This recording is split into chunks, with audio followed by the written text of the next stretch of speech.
Welcome to my India's only free education channel.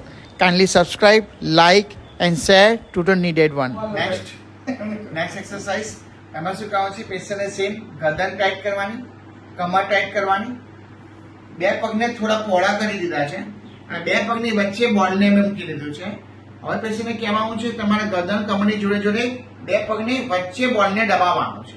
અંદર press કરો, બોલને ટાઈટ કરો. યસ, એટલે આ અંદર પગની વચ્ચે બોલ દબાવશે એટલે ઘૂંટણની અંદરના મસલ્સ અને થાઈના હિપની અંદરના મસલ્સ આ બંને ટાઈટ થશે. તેને સ્ટ્રોંગ કરવા માટેની આ બહુ ઇમ્પોર્ટન્ટ એક્સરસાઇઝ છે જે બે પગની વચ્ચે બોલને સ્ક્વીઝ કરીને હોલ્ડ કરવાનું છે. 10 to 15 સેકન્ડ રાખવાનું અને પછી ઢીલું કરવાનું, રિલેક્સ. પહેલા શરૂઆત કરવાની ગરદન ટાઈટ, યસ, પછી કમર ટાઈટ અને પછી બંને પગની વચ્ચે બોલને દબાવો. બંને પગના બોલની પોઝિશન જોઈ લેવાની છે. કેવી રીતે પગ મૂક્યો છે, બે પગની વચ્ચે થોડોક બેન્ડ કરાવીને પછી વચ્ચે બોલ મૂકાયો છે. હવે એમને કહું વચ્ચે બોલને દબાવો.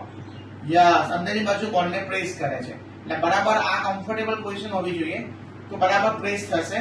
બને એટલે બોલને થોડું દૂર રાખવાનું તો બરાબર પ્રેસ કરી શકે. હોલ્ડ કરશે અને પછી ધીરે ધીરે રિલેક્સ કરશે. ઇનર થાઈ અને ઘૂંટણની અંદર મસલ બહુ સારા સ્ટ્રોંગ થશે અલોંગ વિથ ધ એબ્ડોમેન જોડે. Thank you.